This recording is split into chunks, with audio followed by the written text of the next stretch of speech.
여러분 안녕하세요. 지금 우리가 한 번도 경험해 보지 못했던 그런 상황에 처해 있습니다. 코로나19라고 하는 그 팬데믹이라고 그러죠. 이 팬데믹이 지금 우리의 모든 온통 삶을 뒤바꾸고 있는 것 같습니다. 그런데 이제 여기에 대해서 우리 학문은 얼만큼 준비가 되어 있는가 물어보면 별로 그렇게 준비가 되어 있는 것 같지 않습니다. 그래서 오늘은 제가 이제 하고 있는 공부 내용 중에서 우리가 학문으로 어떻게 준비가 되어야 되는가 하는 것에 대해서 조금 얘기를 해볼까 합니다. 제목을 코로나19와 거대 규모의 의학이라고 했습니다. 거대 규모의 의학이라고 얘기를 했거든요. 그래서 지금 아시다시피 지금 우리가 겪고 있는 일은 일종의 이제 의학적 문제일 수가 있는데요. 그 규모가 어마어마하게 크죠. 진료실에 한정되어 있지도 않고요. 그리고 그 대상이 그 환자 개인도 아니고요. 또 치료하는 주체가 의사나 간호사처럼 그 의료인만에 한정되어 있지도 않습니다. 우리 온 세계가 다 함께 경험하고 있는 그런 상황이라고 할 수 있습니다. 그래서 거대 규모의 의학이라고 했고요. 제가 그 부제를 붙인 걸 보시면 면역, 공역, 그리고 생물문화적 삶 이렇게 이야기를 했어요. 면역이라고 하는 말은 우리가 잘 알고 있는 거잖아요. 근데 이것도 조금 좀 학문적으로 또는 과학적으로 또는 철학적으로 한번 생각해 보려고 합니다. 그리고 거의 거기에 상대하는 말이 면역이라고 하는 말이 이뮤니티거든요. 근데 이거를 이제 뒤에 설명합니다만 에스포지토라고 하는 이탈리아 철학자가 커뮤니티스라고 하는 말을 같이 씁니다. 그래서 이뮤니티 그러면 뭔가를 면하는 것이고요. 커뮤니티 그러면은 함께 나누는 것을 의미하는 거거든요. 그러니까 면역이라고 하는 것과 공동체라고 하는 것이 어떤 그 상반되는 개념인 것처럼 받아들이고 있어요. 그런데 이 철학자는 그것이 그렇게 상반되는 것만은 아니다. 서로 서로 간에 의존하는 그런 개념이다라는 얘기를 합니다. 그리고 그 다음에 마지막에 비오스 이걸 저는 이제 생물문화적 삶이라고 이제 옮겨봤는데요.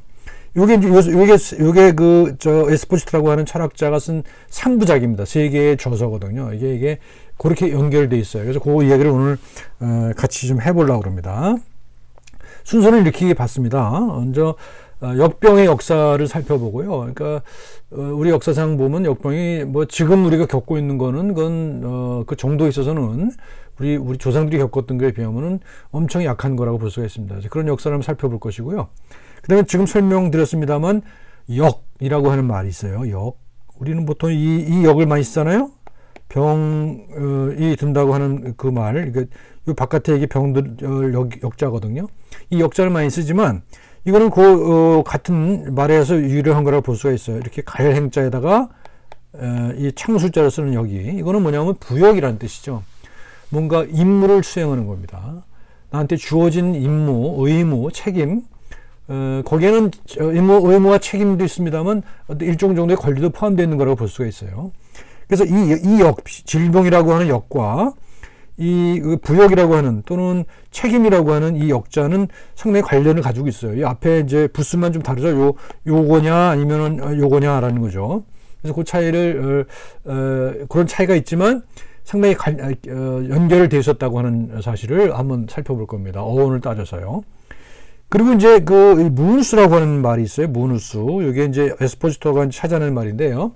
고대 로마의 사람들이 이제 로마의 법체계상에 들어가 있는 그런 얘기입니다. 그래서 그 무누스라고 하는 말도 보면 우리 동아시아에서 이 역과 이 역을 쓰는 것과 조금 뉘앙스는 다릅니다. 다르지만 지금 우리가 쓰고 있는 질병이라고 하는 것과 어떤 우리의 의무라고 하는 것을 딱 구분지어서 생각하지는 않았다라고 하는 사실을 알 수가 있어요. 이런 어원들 따져보게 되면요. 그래서 그 얘기를 좀 할 거고요. 그 다음에 세 번째로는 면역의 과학인데요. 우리 면역이라고 하는 것은 당연하게 내 안에 있는 것, 내 속에 있는 것을 나 아닌 것과 구분하는 거라 생각하시죠. 또는 나 아닌 것을 공격으로부터 나를 방어하는 어떤 전쟁 메타포를 사용해서 이해하잖아요. 그런데 과학에서는 어떻게 그 면역을 개념화하는지 또는 그 은유들이 어떻게 활용되는지를 살펴볼 겁니다.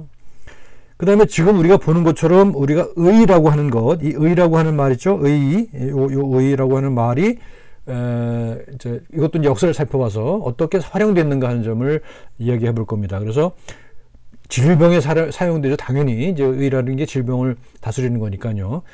그다음에 그렇지만 동시에 사람을 다스리는, 사람을 돌보는 그런 곳에도 쓰이거든요. 그래서 의인이라는 말도 쓰거든요. 그다음에 또 더 나가면 의국이라는 말도 쓰입니다. 나라를 다스린다, 나라를 돌본다 하는 의미로 쓰이는 거죠. 그러니까 의라고 하는 말은 병, 사람, 나라에 다 쓰였던 말이라고 하는 것을 알 수 있습니다. 그리고 이제 거대 규모의 의학은 아까 제목에서 말씀드린 그런 얘기고요. 그래서 이런 얘기를 쭉 한 다음에, 그 다음에 지금 현재 우리가 겪고 있는 코로나19의 현황들을 살펴볼 겁니다. 그래서 그것이 정치적으로 어떻게, 거버먼트에 따라서 어떻게 다른 전략을 선택하겠는지, 그것에 대해서 살펴보실 거고, 마지막으로 그럼 이런 시대에, 이 역병의 시대에, 이 팬데믹의 시대에, 또는 이 팬데믹을 겪고 난 다음에, 우리는 어떤 새로운 삶의 규모를 찾아야 할 것인가 하는 것에 대해서 살펴볼 생각입니다. 자, 먼저 역병의 역사인데요. 이 그림을 보시게 되면 이 왼쪽 그림은 이거는 고대 시기에 이제 발견된 처방전이에요. 그러니까 목간, 그 처방을 그 나무에다가 이렇게 적어놨던 그런 거죠. 그 다음에 뭐 오른쪽에 위에 보시는 거는 이제 무당, 아시다시피 무당이 어떻게 그 질병이 번졌을 때, 또는 역병이라든가 또 다른 질병도 마찬가지입니다만 병이 생겼을 때 어떻게 대응했는가, 무를 통해서 무라고 하는 행위를 통해서 해결했다는 것이죠. 그 다음에 왼쪽 아래에 있는 그림을 보시게 되면요. 이게 한 해, 1750년 용조 임금 때인데요. 이때 이제 조선, 실록에, 왕조 실록에 기록되어 있는 것만 따져봤더니 이 한 해에 역병으로 인해서 사망한 사람이 보면은 22만 명이 넘어요. 어마어마한 거죠. 이때 인구가 뭐 불과 한 1000만 정도밖에 되지 않았을 건데요. 지금 우리는 5천만이잖아요. 근데 우리보다 인구가 한 4분의 1, 5분의 1 적은 시대에 22만 명이 죽었다 그러면 어마어마한 거거든요. 근데 이 시대에는 이것이 일반적인 일이었다는 겁니다. 이런 일이 많이 있었다는 얘기죠. 그래서 이제 임금이 사실 덕이 있으면은 질병이 적다고들 얘기하잖아요. 그래서 역병이 돌아도 그건 임금이 부족한 소치라고 유교 사회는 생각했었잖아요. 그런 거고요. 그다음에 오른쪽 아래를 보게 되면은 이제 그런 질병이 돌면은 임금이 이제 지시를 하죠. 지시를 해서 여러 가지 일을 하는데, 예를 들면 뭐 활인서 같은 데서는 환자들 무료로 치료해 주기도 하고요. 거기서 먹을 것을 나눠주기도 하고 그랬던 거고요. 그 다음에 이 새로운 의서를 편찬합니다. 그래서 이 역병이 돌았을 때 그것에 대항할 수 있는 그런 처방들을 모은 그런 책들을 편찬합니다. 그래서 이거는 오른쪽 아래에 있는 거는요, 그 허준, 동의보감 쓴 허준이 임금의 명령을 받아서 쓴 벽원방 이라고 하는 그런 책입니다. 그래서 이걸 해서 지방에까지 다 돌리는 그런 것이 이제 병을 역병에 대처하는 그런 방법이었습니다. 그 다음에 서양을 보게 되면, 뭐 서양의 역사를 보게 되면 아주 유명한 게 중세 흑사병이죠.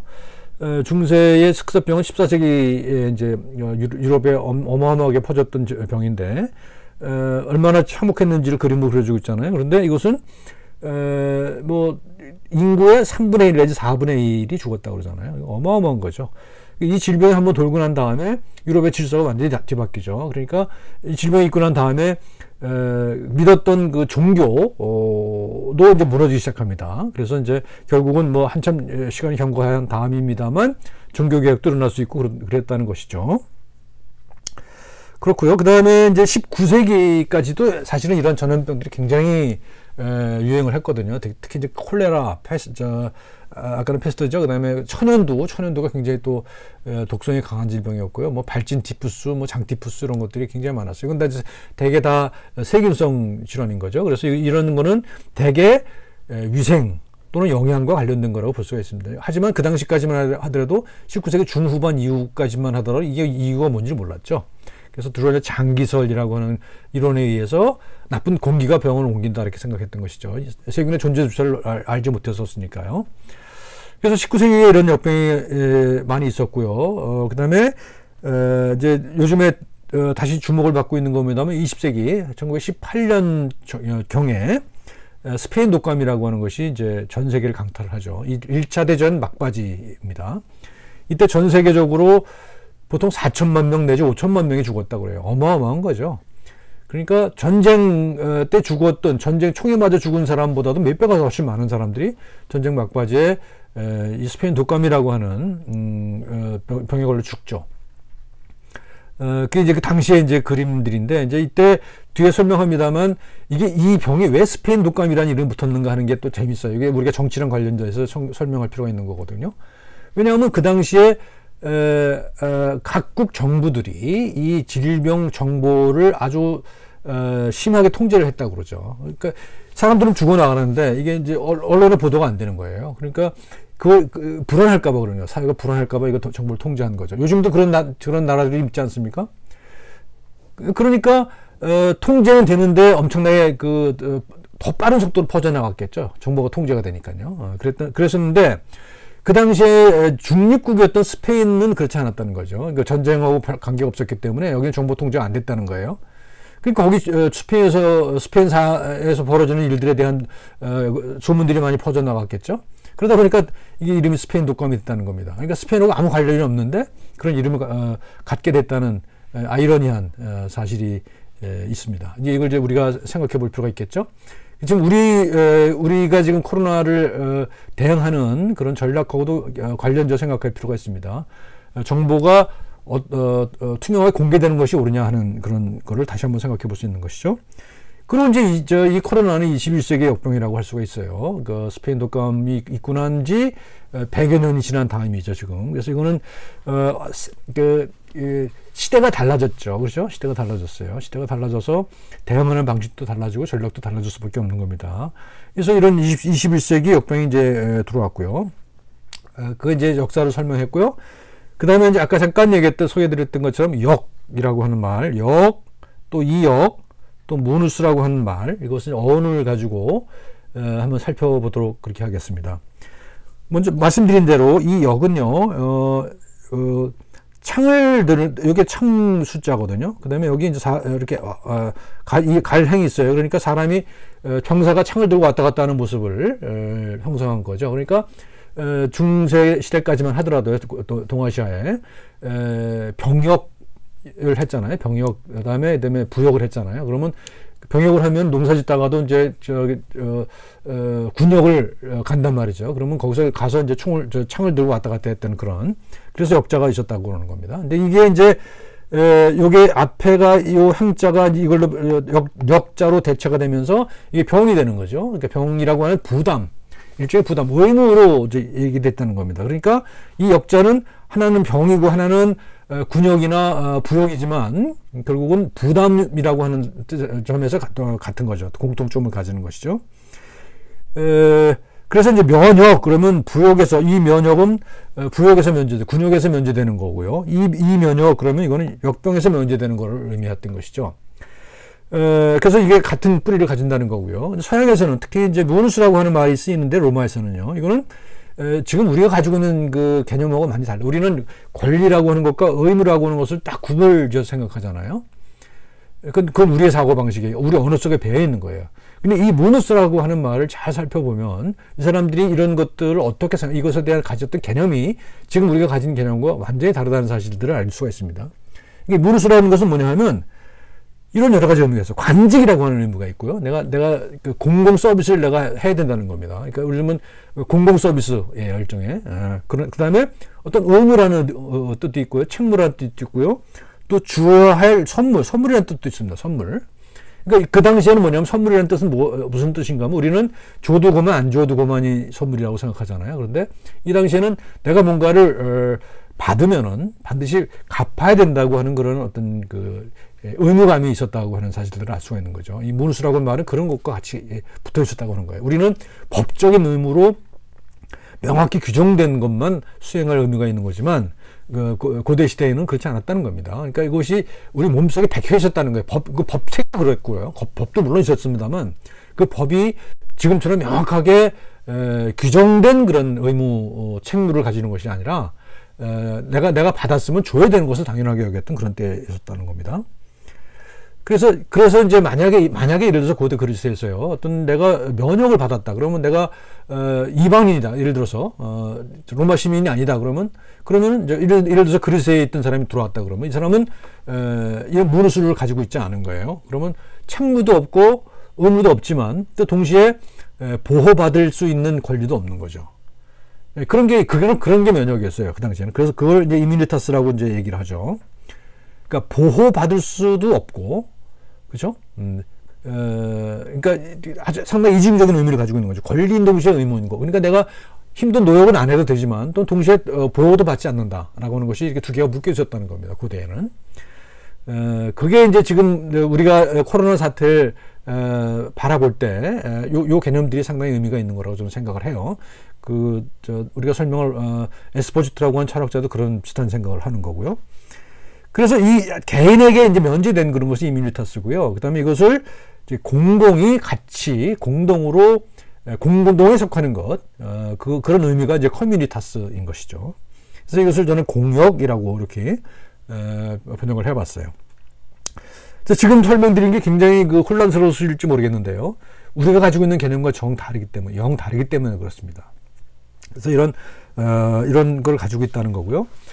그 다음에 지금 설명이 좀 제대로 되는지 잘 모르겠어요. 사실은 솔직히 말씀드리면 저도 이 에스포지토의 그 책을 완전히 다 읽지는 못했고요. 대충 파악해서 이제 설명을 하고 있는 건데, 왜냐하면 지금 우리가 겪고 있는 사태는 상당히 유사성이 관련성이 있다고 생각하기 때문에 그렇거든요. 근데 이제 흔히들 이제 에스포지토의 책을 이제 3부작이라고 얘기하는데요. 이 세 권입니다. 이뮤니타스, 커뮤니타스, 그다음에 비오스라고 하는 세 권의 책이에요. 이제 이걸 나름대로 제가 이해한 대로 설명드렸습니다. 이 부자가 그대로 말을 해줍니다. 이뮤니타스는 Protection and Negation of Life. 그러니까 생명을 보호하기도 하지만 또한 동시에 부정하는 것이기도 하다는 거죠. 면역된다는 거로. 그러니까 이거 우리가 여러분들 많이 아시는 이제 그 아간벤의 호모사케르가 있잖아요. 호모사케르, 벌거벗은 자. 그 사람은 보호도 받지 않고 하지만 그 자를 죽여도 아무런 법적인 책임을 받지 않는 그런 존재를 얘기하잖아요. 호모사케르가. 그 비슷한 거라고 생각할 수 있을 것 같아요. 그래서 이뮤니타스는 생명을 보호하지만 동시에 또 부정하는 것이기도 하다. 예를 들면 이런 거예요. 우리 몸에서 자가 면역이라는 게 있잖아요. 그러면 내 몸을 보호해야 할 내 면역 세포가 내 몸을 공격하는 거잖아요. 근데 이제 최근에 면역학 연구자들에 의하면은 이 자가 면역이 병이 아니라는 겁니다. 우리가 통상적으로 우리는 그렇게 하고 있다는 거예요. 우리 속에서 나를 보호하기 위해서 내 속에 있는 일정 정도의 일정 부분은 공격을 해서 없애버려야 된다는 거예요. 그걸 적으로 삼아야 결국은 결과적으로 내가 보호된다라고 하는 그런 역설적인 상황을 얘기하고 있는 거거든요. 그게 이제 면역학이라고 하는 과학에서도 이미 이제 설명이 되고 있지만 에스포지토는 이것을 철학적으로 해명하고 있는 것이죠. 그러니까 면역이라고 하는 것은 그런 이중적인 의미를 가진다라고 하는 것, 그걸 이제 얘기를 하고 있는 것이고요. 그리고 그 면역이라고 하는 것은 어떤 개인적인 그런 존재, 그런 실제에 해당하는 것입니다만 결국은 이것이 공동체로 이제 연장이 되죠. 그래서 우리가 공동에 대한 공동으로 가지고 있는 것, 공통의 소유 또는 공통의 속성, 뭐 이런 것들과의 관련성 속에서 설명하고 있는 게 이제 커뮤니타스입니다. 그리고 이제 비오스라고 하는 것은 이제 그걸 어떤 삶의 방식으로 설명하려고 하는 거라고 이해하면 될 것 같아요. 그래서 이런 세 권의 책을 썼고요. 저도 이것을 이해하려고 무척 노력을 했습니다만 얼마나 이해했는지 잘 모르겠어요. 하지만 어쨌든 대략 이러이러한 것이다라고 하는 그런 생각은 받아들일 수 있는 것 같았어요. 그리고 굉장히 중요한 거라고 받아들였습니다. 자, 무누스 다시 한번 좀 설명하면요. 무누스라고 하는 말은 우리 그 한자어의 역하고 비슷하다고 그랬잖아요. 그죠? 이게 이제 이 병이 들어간 이 역하고는 이 아니죠. 여기서는 이 역입니다. 그렇죠? 이 역에서는 무누스인데요. 이거는 뭐냐면 세 가지 의미가 있다고 그래요. 오누스, 무거운 짐을 지는 거죠. 라는 뜻이 있고, 그 다음에 오피시움, 공적 의무, 그러니까 공무를 집행해야 될, 공무를 담당해야 될 그런 임무를 가졌다는 거예요. 그 다음에 또 세 번째 의미가 선물이라는 뜻을 가지고 있었다는 것이죠. 그러니까 이것에서 면제됐다고 하는 것은 이 세 개를 다 면제된다는 거예요. 공무에를, 그 무거운 짐을 안 져도 되고, 또 공적인 업무를 수행하지 않아도 되고 또 선물을 돌려주지 않아도 되는 거죠. 뭐 이런 거예요. 근데 그 대신에 또 반대급부가 있는 것이죠. 어떤 보호에서도 면제되는 그런 거라고 의미할 수가 있습니다. 그래서 이제 요걸 엮어서 무누스라고 하는 말과 우리말의 역이라는 걸 엮어서 이제 그 공적 성격으로 정리를 해봤어요. 그랬더니 이렇게 설명할 수 있을 것 같아요. 이뮤니타스, 이뮤는 피하는 거죠. 병을 피하는 거고 어떤 군역이라든가 부역을 피하는 거죠. 커뮤니타스, 커뮤니티는 함께 하는 겁니다. 그렇죠? 공동체주의예요. 그러니까 피하는 것은 자유주의이고요. 함께하는 건 공동체주의입니다. 그래서 현대 그 윤리론에서 자유주의와 공동체주의가 있거든요. 그래서 공동체주의는 지금 여러분들 잘 아시는 마이클 샌델 이런 같은 사람이, 뭐 맥킨타이어 같은 사람이 이제 공동체주의죠. 그리고 지금 만연되어 있는 게 자유주의란 말이죠. 그러니까 개인의 자유를 중시하는 그런 윤리 이론이 이제 통용되고 있거든요. 근데 이제 이 에스포지토라는 사람은 그 제3의 길을 제시를 하죠. 그래서 비오스라고 하는 길인데요. 함께 살아가는 거라고 볼 수가 있습니다. 이것은 앞에서 말씀드렸던 면역, 공용 이런 것들을 합해서 타자라고 하는 나와 나 아닌 것을 구분하는 그런 것이 아니라 내 속에 들어가 있는 내 속에 들어가 있는 타자들, 그런 것들을 제대로 사유하자고 하는 그런 의미라고 볼 수가 있습니다. 그래서 이것이 저는 이제 우리 그 역병을 헤쳐나가는 데 있어서 굉장히 중요한 의미라고 생각을 합니다. 그 다음에 과학적인 얘기를 좀 살펴보도록 하겠습니다. 이제 우리가 질병, 특히 천연두 같은 경우에는 뭐 아주 오랜 기간 동안 인류를 괴롭혀왔던 질병이거든요. 자연스럽게 그런 경험이 축적되면서 면역의 방법을 알아내게 됐죠. 그래서 이거 사람의, 그러니까 천연두 환자의 그 상처 딱지를 갈아서 코에 불어넣거나 이렇게 해서 이렇게 예방을 했다는 거예요. 이거는 아주 일찍부터 중국에서 시행됐다고 그래요. 뭐 15세기 중국이라고 그러는데 그 이전부터 있었다는 얘기도 있고요. 이것이 이제 터키, 지금 옛날 오스만이죠. 넘어가요. 넘어가서 거기서 이제 영국으로 또 건너가죠. 영국으로 건너가서 대사 부인이 자기 자식들한테 했다고 그러죠. 그래서 그게 이제 시작이고요. 그 다음에 이제 조선에서는 그 정약용이 이제 마과해통이라는 책을 씁니다. 이게 이제 인두법이에요. 천연두 환자의 상처 딱지로부터 채취한 물질을 가지고 그 면역을 시켜주는 그런 그 경험적인 방법이 있었던 것이죠.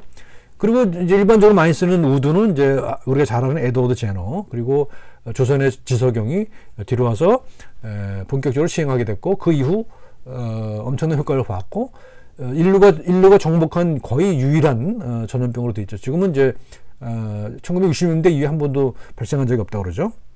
그런 겁니다. 자, 그 다음에 이제 면역의 과학에 대한 이야기인데요. 이거는 지금 이제 제가 이 논문에서 이제 따온 건데, 이건 뭔가 하면, 시기별로 면역에 관련된 그 논문들이 어떤 용어를 많이 쓰느냐, 면역에 관련돼서 사용되는 용어, 그 개념들이 어떤 것들이 많이 쓰이냐 하는 것을 찾아본 거거든요. 그 추세를 찾아본 거거든요. 봤더니 쭉 이뮤놀로지라고 하는 바는 계속 있는 거고요. 그 다음에 이뮨 글로불린, 이건 물질입니다. 면역을 일으키는 물질이고요. 그 다음에 이뮨 컴플렉스가 또 이제 면역하게 복잡하게 나가는 거고, 이뮨 디피션시, 그러니까 면역의 부족한 점, 이런 것들이 있고요. 이런 것들은 이제 조금 이 아래쪽에 깔고 있죠. 그 다음에 이제 이뮨 리스폰스, 면역 반응이라고 하는 말이 1980년대까지 많이 쓰이다가 점점 줄고 시작해요. 근데 지금 가장 일반적으로 많이 쓰이는 말이 뭔가 하면 이뮨 시스템이에요. 이뮨 시스템으로서의 면역이거든요. 그러니까 이건 뭐냐면, 뒤에 설명할 겁니다만, 그 공격과 방어의 관계로 옛날에 많이 생각했단 말이죠. 면역이라는 것을. 그러니까 자기와 비자기, 이것을 투쟁으로만 주로 생각했었거든요. 근데 지금은 점차적으로 시스템적인 관점에서 바라보기 시작했다는 것을 알 수가 있는 것이죠. 그러니까 면역이라는 것은 그렇게 단순한 메커니즘에 의한 것이 아니다라는 사실들을 얘기하고 있는 겁니다. 그래서 패러다임 보면 먼저 방어 메커니즘이었단 말이죠, 주로. 그죠? 여러분들 생각해 보시면은 우리가 학교에서 배울 때 열쇠 자물쇠 배웠죠. 메커니즘을 배웠고요. 그 다음에 전쟁의 메타포를 많이 배우셨을 거예요. 그래서 방어 메커니즘이에요. 패러다임은 지금까지도 많이 가지고 있는 게.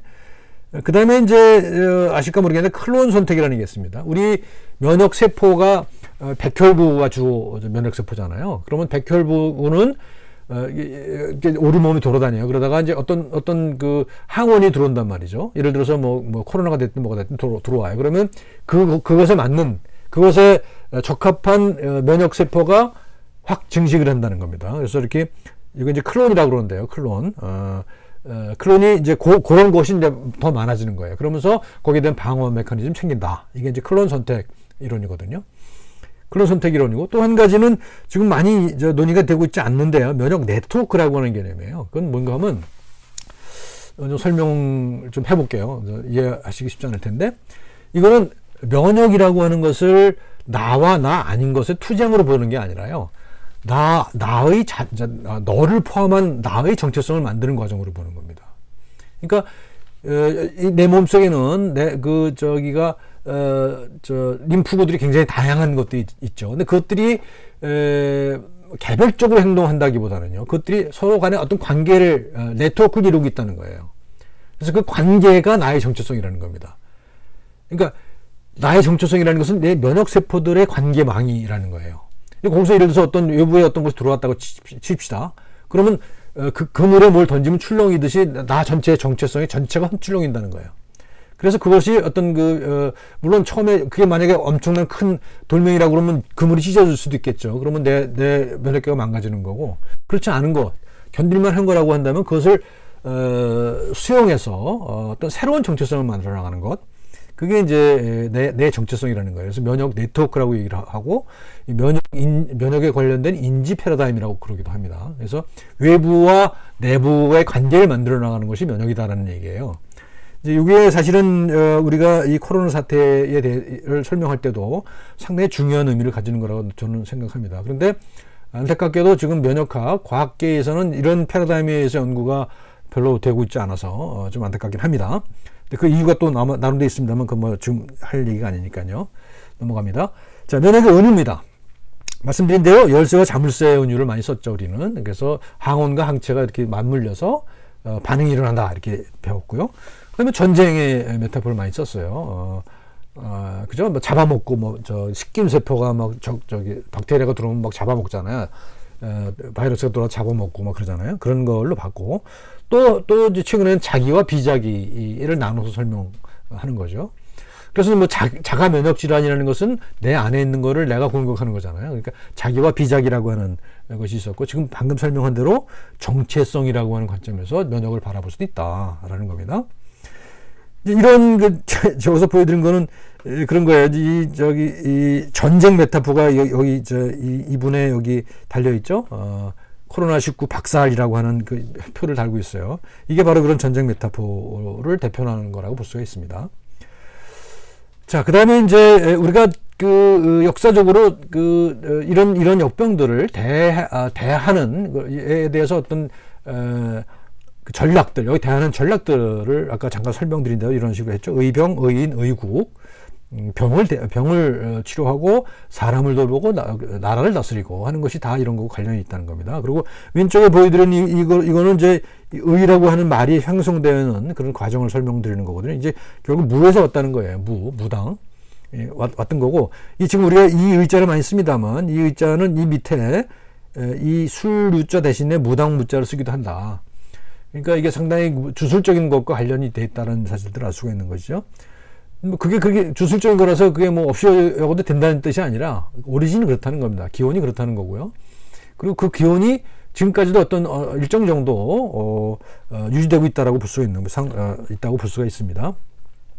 그다음에 이제 제가 오늘 전체 강의의 제목을 따왔잖아요. 거대 규모의 의학이라고 따왔는데, 이게 이제 누가 한 말이냐?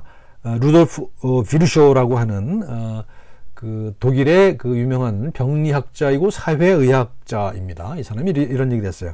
의학은 사회과학이며 정치는 거대한 규모의 의학일 뿐이다 라고 했어요. 그래서 이 사람은 의학 내부에 소위 말하는 의병, 아까 말했던 의병에 있어서도 굉장히 큰 역할을 했어요. 그러니까 세포병리학이라고 하는 것을 정치한 사람이니까요. 그렇지만 동시에 굉장히 정치적인 영역까지 자기 활동 범위를 넓혀서 어떤 전염병의 원인을 정치에서 찾아왔던 분이죠. 그래서 전염병 유행 지역의 조사관으로 파견돼서 제출한 보고서에 그런 식으로 나와 있습니다. 뭐라고 하냐면 그 완전하고 무제한적인 민주주의를 실시해야 된다라고 주장을 해요. 재밌죠? 그 아주 심각하게 전염병으로 고통받고 있는 지역에 조사관으로 파견을 가서 거기서 보고 와서 쓴 그 보고서예요. 굉장히 유명한 보고서인데, 보고서에 이런 얘기 하죠. 무슨 소독을 해라 뭐 이런 얘기가 아니라요. 완전하고 무제한적인 민주주의를 실시해야만 이 질병을 극복할 수 있다라고 얘기를 합니다. 이건 우리가 지금 우리 코로나를 겪고 있는 우리들도 새겨봐야 될 그런 얘기일 것 같아요. 뭐 왜 그런지 지금 설명 안 하겠습니다. 어쨌든 굉장히 중요한 겁니다. 민주주의라는 것이 질병을 예방하는 데 있어서도 민주주의가 굉장히 중요하다라고 하는 이야기를 이 사람이 했고, 그래서 결국은 이 사람은 의학자지만 결국은 정치에 나설 수밖에 없었고, 그래서 정치도 하나의 의학이다. 큰 규모의 거대한 규모의 의학이다라고 하는 생각을 했다는 겁니다. 그렇습니다. 그래 넘어가고요. 그 다음에 드디어 이제 코로나입니다. 코로나가 이런 식으로 어마어마하게 세계적으로 퍼져나갔죠. 이런 팬데믹이 우리 시기에 있었는가 싶어요. 물론 이제 그 스페인 독감이 있었죠. 20세기에. 하지만 21세기에는 처음인 것 아닌가 하는 생각이 듭니다. 근데 이 각국 나라들의 이제 그 추세를 보여주는 그래프인데요. 매일 그 업데이트 되고 있더라고요. 그래서 눈에 띄는 나라가 여기 있죠. 뉴질랜드가 있고 한국이 있습니다. 그죠? 뉴질랜드와 한국이 아주 눈에 띕니다. 그 추세가. 그 꺾이는 그 순서가 굉장히 빠르죠. 그래서 뉴질랜드와 한국을 봐야 되는데, 이게 차이가 뭔가 하면 뉴질랜드는 섬나라고요. 그 다음에 인구가 한 400만 밖에 안 돼요. 그리고 이 나라는 아주 일찍부터 나라의 문을 걸어 잠갔어요. 완전히 닫았단 말이죠. 그래서 아주 급격하게 떨어지는 걸 볼 수가 있죠. 근데 우리나라는 처음에 막 올라갔죠. 한참 올라가다가 이제 좀 안정되는 그런 추세에 있는데, 우리가 했던 방식은 좀 다르죠. 그죠? 아주 적극적으로 검사 조사를 했고, 그 다음에 그 동선을 추적했고, 그래서 그걸 추적해서 격리시켰고, 그 사람들만 격리시켰고, 전체 나라 문을 걸어 잠그지 않았죠. 그러면서도 이런 성과를 이뤘다고 하는 것이 의미가 있는 거라고 볼 수가 있는 거죠. 그리고 보시게 되면 이제 누적 사망자 수인데요. 누적 사망자 수도 우리는 안정적인 상태를 유지하고 있죠. 뭐 일본이 이렇게 간다고 그러는데, 일본 이건 안 믿는 사람이 많죠. 그다음에 미국이 심각하죠. 미국이 상당히 심각한 것 같아요. 이제 이번 사태에서 우리가 가장 주목해서 봐야 될 것은 미국의 혼란인 것 같아요. 그러니까 우리가 아까 그 민주주의를 실제라고 했던 루돌프 비르쇼의 얘기를 들었잖아요. 근데 우리는 상식적으로 민주주의의 종주국이 미국이라고 알고 있는데, 지금 벌어지고 있는 상황들을 보게 되면 그렇지 않다는 게, 지금 우리가 가지고 있는 상식이 무너진다고 하는 것을 알 수가 있는 거죠. 일본도 마찬가지일 것 같아요. 일본도 뭐 처음부터 민주주의 국가는 아니었지만 어쨌든 간에 굉장히 불투명하단 말이죠. 그리고 미국 같은 경우에도 굉장히 큰 소리 뻥뻥 치다가 지금 뒤통수를 맞고 있는 거라고 볼 수 있는 거죠. 자, 코로나의 생명 정치학입니다. 이렇게 세 가지 전략을 볼 수가 있습니다. 폐쇄 전략. 이게 아까 이제 에스포지토의 얘기를 하면 이뮤니타스에 걸어 잠그는 거죠. 막는 거예요. 공격하는 거예요. 대표적인 나라가 이제 뉴질랜드, 그리고 굉장히 성공적으로 요 전략을 적용한 나라가 이제 뉴질랜드일 것 같습니다. 그 다음에 집단 면역이라고 뭐 하는 전략을 초창기에 취했던 나라들이 있어. 이제 스웨덴 같은 나라죠. 근데 보면 요 오른쪽 아래 그림 보시게 되면 이런 거죠. 처음에 이제 면역을 가진 사람이 많지 않았을 때는 막 퍼져나가다가요. 그 다음에 면역을 가진 사람이 많아지면 사라질 수밖에 없다라는 거예요. 그래서 그렇게 많은 사람이 면역을 가지도록 하자라고 하는 전략이었던 것이죠. 초기에. 그래서 한 60% 정도가 면역을 가지면 이제 이 질병은 컨트롤 된다라고 하는 생각을 가졌던 거죠. 근데 아시다시피 얼마 되지 않아서 그 전략을 포기할 수밖에 없었던 거죠. 그리고 좀 오늘 나온 어떤 보도를 보게 되면 이 병을 앓고 난 사람 중에 면역 글로불린, 그러니까 항체를 가진 사람이 불과 뭐 2, 3%밖에 안 된다고 그러잖아요. 그러면 이건 집단 면역은 성공할 수 없는 거죠. 그러니까 지금 우리가 아직 모르는 게 많지만 어쨌든 지금 점점 드러나고 있는 사실에 보면은 집단 면역 전략은 과연 성공적일 수 없다라고 하는 것을 알 수가 있죠. 그다음에 이제 우리가 하고 있는 거죠. 검사 추적 격리. 검사 추적 격리를 계속 아주 고강도로 실시하면 우리도 뭐 많은 사람이 희생이 됐습니다만 지금처럼 대충 격리될 수가 있다는 거죠. 그 정리가 통제를 할 수 있다는 것이죠. 이게 이제 요 세 가지 전략이 이 코로나에 대해서 이제 우리가 취할 수 있는 전략인데, 결국 지금까지 드러나는 것만 갖고 보면은 세 번째 검사 추적 격리, 그러니까 한국의 모델, 이것이 가장 바람직한 것 아니냐 하는 거를 이제 증명하는 거라고 볼 수가 있습니다. 폐쇄 전략은 뉴질랜드 같은 나라는 가능하겠습니다만 그렇지 않은 나라가 대부분이죠. 뭐 그 가능한 나라가 있고 그렇지 않은 나라가 있을 겁니다. 집단 면역은 스웨덴이 포기했고, 그리고 아마 일본이 지금 아마 그런 전략을 하든 안 하든 원튼 원치 않든 그런 결과를 보게 될 것 같은데 좀 더 지켜봐야 될 것 같긴 하고요. 그거는 그렇습니다. 정착 뭐 세 가지인데 뭐 이렇게 여러 가지 무슨 이야기가 있어요. 그림을 통해서 그냥 보여드리는 겁니다. 근데 이제 왼쪽 밑에 있는 그림은 뭔가 하면 이걸 이제 검증하기 쉽지 않을 것 같은데, 포브스인가 하는 잡지에 나온 이야기인데요. 대체적으로 이 질병을 통제가 가능한 수준으로 막고 있는 나라들의 지도자들이 대개 여자더라 얘기를 합니다. 이건 상당히 의미가 있는 일일 것 같기도 해요. 그리고 특히 뉴질랜드는 물론 아주 강력한 통제 정책을 씁니다만, 그와 동시에 보면 뉴질랜드 수상이 39살 먹은 주부가 국민들과 소통하는 방식을 보게 되면 아주 굉장히 소탈하더라고요. 그래서 아주 솔직하게 투명하게 자기 집에서 막 아주 공식적인 그런 카메라도 아닌 것 같아요. 그냥 놓고 그냥 이야기하듯이, 그리고 굉장히 그 공감 능력을 발휘해 가면서 국민들과 소통하는 것을 볼 수가 있습니다. 그래서 국민들이 잘 따라준다는 얘기죠. 그래서 바로 그냥 뒤에서 그냥 강요들 나타나고 와서 얘기하는 그런 일상 속에서 그 국민들을 설득하는 그런 전략을 쓴다고 그래요.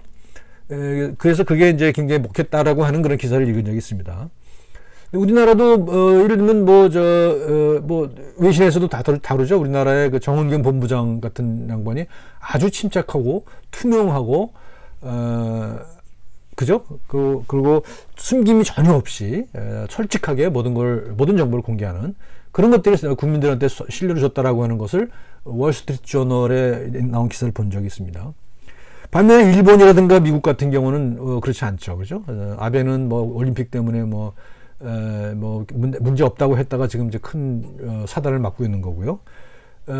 미국 같은 경우는 이건 도대체 어느 장단에 춤을 춰야 될지 모르는 주지사들 딴 얘기하고, 그다음에 책임자 파우치라는 그 분이죠. 이분이 하는 얘기가 다르고 또 대통령이 하는 얘기가 다르고 이렇게 이런 이제 신뢰의 위기라 할까요? 그런 거라고 볼 수가 있는 것 같아요. 그러니까 일본이나 미국 같은 경우는 신뢰의 위기가 병을 키운 거다라는 얘기를 할 수가 있을 것 같아요. 그러니까 병이라고 하는 것은 어떤 의학적인 처치만 가지고서 우리가 통제할 수 있는 건 아니다라는 얘기를 이런 사례를 통해서 알 수가 있고요. 특히 뉴질랜드 같은 경우는 아주 강력한 통제 정책을 하면서도 불구하고 지속적인 통제를 공감적인 소통을 하는 그런 것들이 중요한 거라고 볼 수가 있습니다. 이제 북구라파도 그렇고 타이완도 그렇다고 그러죠. 자, 이제 그 세 가지 전략이 있다고 그랬잖아요. 면역, 공역, 그 다음에 비오스, 이뮤니타스, 커뮤니타스, 비오스라고 했는데, 이제 보통 지나친 면역화라고 얘기를 해요. 에스포시토도 그렇고, 이제 최근에 그 정치 철학자들이 면역에 관련된 이야기를 많이 하거든요. 그러니까 이제 면역화라는 것은 이제,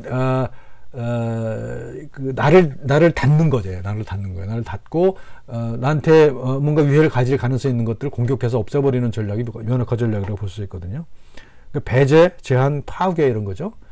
그 다음에 이제 국경을 봉쇄하고 이런 것들이죠. 근데 실질적으로 지금 이제 드러나고 있는 거를 보면 처음에 국경을 봉쇄해야 된다고 주장했던 사람도 꽤 있었습니다만,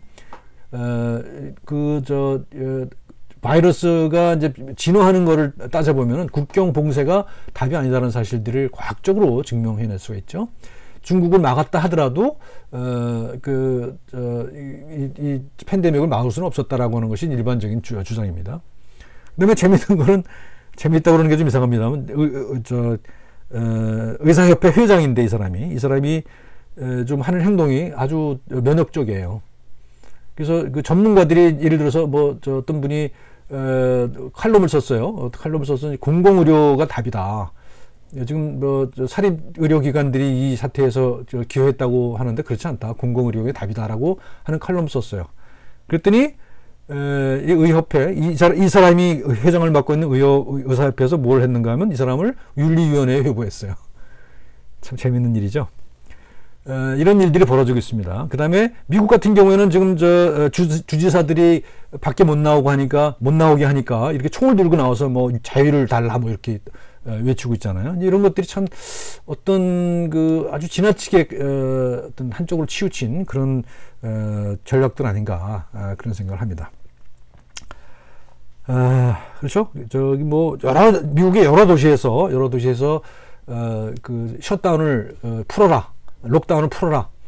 그래서 뭐 거주 이전의 자유를 억압하지 마라. 뭐 이런 얘기를 하기도 하고 또 한 가지는 또 뭐 그런 뉴스가 있었죠. 뭐 프랑스의 누군가가 한국의 성공적인 사례를 뭐 얘기하니까 야 거기는 전제주 국가다. 사람들 다 트레이싱하고 이게 어디 개인의 자유가 보장되는 거냐. 뭐 이런 주장을 했다고 그러죠. 뭐 그렇게 주장할 수 있겠죠. 그렇죠? 그렇게 주장을 할 수 있겠습니다만. 그렇다고 해서 그러면 그렇게 하지 않고 너는 그 질병을 막을 수 있느냐, 통제할 수 있느냐라고 물으면 그 사람은 아무 대답 못할 거예요. 그리고 프랑스 내부에서도 비판을 많이 받았다 그러죠. 그래서 이런 어떤 과민 하이퍼 센시티브한 이런 반응이 사실은 상당히 큰 문제라고 볼 수가 있습니다. 그래서 면역 전략, 면역화 전략, 지키기, 싸우기 이런 전략으로는 이런 거를 막을 수 없다라고 하는 것이 이제 얘기입니다. 그래서 지금 그 다음 두 번째는 공역의 전략이죠. 공역의 전략. 저는 이제 이 공역을 두 그루에 나눠 썼어요. 우리가 함께, 우리의 이 일을 나눠서 하는 것. 이게 첫 번째 공역이고요. 그 다음에 우리 질병의 부담도 같이 나누는 겁니다. 근데 이건 지금 우리가, 너무 위험 부담이 크잖아요. 집단 면역이 굉장히 위험한 것처럼 이것도 위험합니다만, 어쨌든 간에 어느 정도 막을 건 막고 또 함께 할 건 함께 하면서 이 사태를 극복해 나가고 있는 것 같아요, 우리가 지금. 그래서 뭐 아주 참 잘하고 있는 것 같다는 생각이 듭니다. 뭐 지금도, 투병하고 있는 분들도 많이 계시고 돌아가신 분도 있어서 안타깝습니다만 그래도 상대적으로 다른 나라들에 비하면 잘하고 있는 것 같아서 좀 뿌듯하죠? 뿌듯합니다. 그리고 우리는 또 한 가지 재밌는 게 뭐냐면 또 이런 일이 벌어지면 자원봉사가 그렇게 굉장히 활발하잖아요. 그래서 보면 저렇게 뭐 물품도 모으고 자원봉사 가서 그 위험을 무릅쓰고 가서 환자들 보살피고 하는 것들을 볼 수가 있습니다. 제 주변에도 그런 분들이 많아요. 그래서 너무 참 가슴도 아프고 가슴이 따뜻해지기도 하고 그러거든요. 아무튼 간에 그런 것들을 우리는 공역이다. 공역 전략이다. 라고 하는 생각을 합니다. 함께 극복해 나가는 거죠. 함께 힘을 보태서 그 다음에 이제 살아가며 전략, 이제 새로운 뉴노멀이 필요하겠죠. 앞으로 새로운 뉴노멀이 필요하다고 늘 많이들 얘기하죠. 지금 이 코로나 이전과 이후의 세상은 다를 것이다, 같지 않을 것이다라는 얘기를 많이 하잖아요. 그래서 사회적 거리두기 하고 뭐 또 무슨 지금 이거 지금 하고 있는 것도 이것도 온라인으로 하잖아요. 그죠? 이렇게 이런 식의 이제 학교 수업이라든가 뭐 이런 것들이 이제 노멀이 달라질 거라고 생각을 해요. 근데 그 속에서도 서로를 나눌 수 있는 그런 것들이 마련될 거라고 생각을 합니다. 우리나라에서 이 코로나를 대응하고 있는 전략을 이렇게 세 개라고 얘기하죠. 정부에서 그렇게 얘기해요. 개방성, 투명성, 민주성. 근데 이 개방성이라고 하는 것은 나를 그냥 노출시키는 게 아니라 스웨덴처럼 그냥 또는 일본처럼 그냥 무조건 노출시키는 것, 바이러스에 노출시켜서 나를 개방한다는 게 아니죠. 그냥 오픈리스입니다. 오픈리스. 그러니까 우리가 어차피 이 세계는 21세기 세계는 국경을 걸어 잠근다고 해서 살 수 있는 세상은 아니거든요. 그러니까 비즈니스도 해야 되고 뭐 교류도 당연히 해야 되기 때문에 그걸 막는다고 해서 또 질병이 막아지지도 않는 거기 때문에 개방성입니다. 개방성. 그래서 개방하면서도 조심하자는 겁니다. 그래서 개방성이고 그다음에 투명해야 되죠. 모든 정보를 투명하게 공개합니다. 그 하루에 2번 하는 브리핑에서 기자들이 질문하면 모르면 모른다고 얘기하더라고요. 그렇죠? 그게 참 훌륭한 자세인 것 같아요. 그렇게 모르는 걸 인정함으로 해서 그리고 또 나중에 몇 시간 뒤에 또 다시 또 알려주죠. 정보를 수집해서 뭐 이런 것이 중요한 것이고요. 그리고 무엇보다 중요한 게 민주성인 것 같습니다. 정보를 통제하고 뭐 명령을 내리고 뭐 원하든 원치든 않든 따라야 되는. 그러니까 사실은 아이러니한 게 그 미국 같은 나라가 굉장히 민주적인 나라입니다만 어떻게 했습니까? 다 걸어 잠궜잖아요. 못 나가게 했잖아요. 그래서 나가서 도로다니는 사람들 체포하고 그래 이러잖아요. 그러니까 이게 무슨 민주주의입니까? 이게 민주주의가 아닌 거죠, 그죠? 그러니까 오히려 우리 같이 그런 그 동선을 통제하지 않으면서도 아주 심각하게 통제하지 않으면서도 추적을 해서 정보를 그 정보를 특히 이제 우리 저 앱 같은 걸로요. 우리 IT 기술이 강하니까 앱을 그것도 큰 한몫을 했죠. 우리 IT 기술도.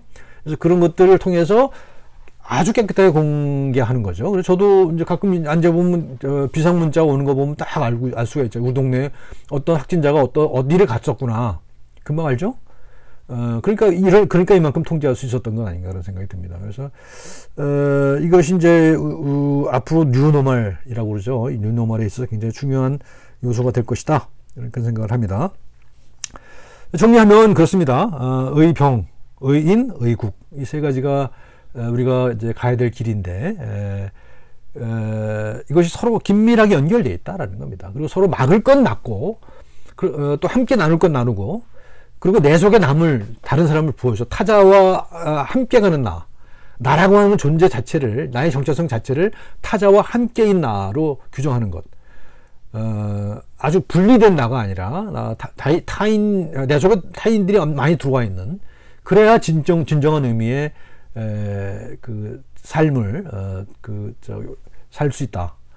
그게 진정한 의미의 비오스다라고 하는 얘기를 하는 겁니다. 그래서 우리나라에서 뭐 세계를 다 잘하지 않았습니까? 뭐 진단 키트 개발했죠. 그다음에 이제 방역 활동, 사회적인 활동을 했죠. 그다음에 우리가 나눴죠. 자원봉사나 이런 걸 통해서 나눴어요. 그래서 지금과 같은 그런 뭐 부족하나마 이런 성과를 얻을 수 있었던 게 아닌가 생각합니다. 자, 마지막으로 이 사태에 노력한 분들을 위해서 많은 가수들이 부른 노래가 있더라고요. 그래서 그거를 같이 들으면서 제 말씀을 정리하도록 하겠습니다.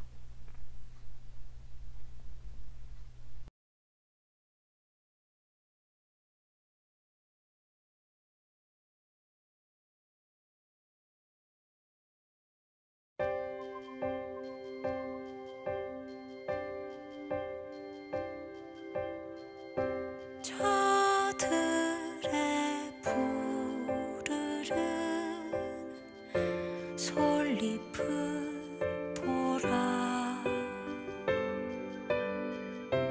돌보는 사람도 하나 없는데 비바람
나 뭐 인생은 아름답다 Go 한 번 더 외쳐본다 함께한 약속은 꼭 지킨다 화환의 꽃이 핀다 우린 함께하리라 함께 손잡으리라 거칠은 들판에 푸른 숲들이라 우린 함께하리라 함께 손잡으리라 우리 옆에 거칠은 들판에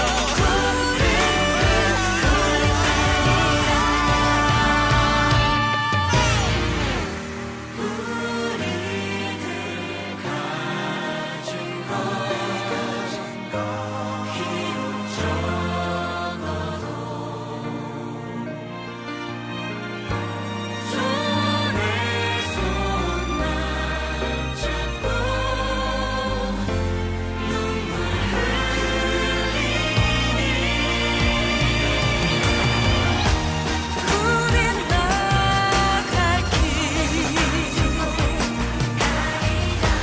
멀고 험해도 깨지고 나가 끝내 이기리라 깨지고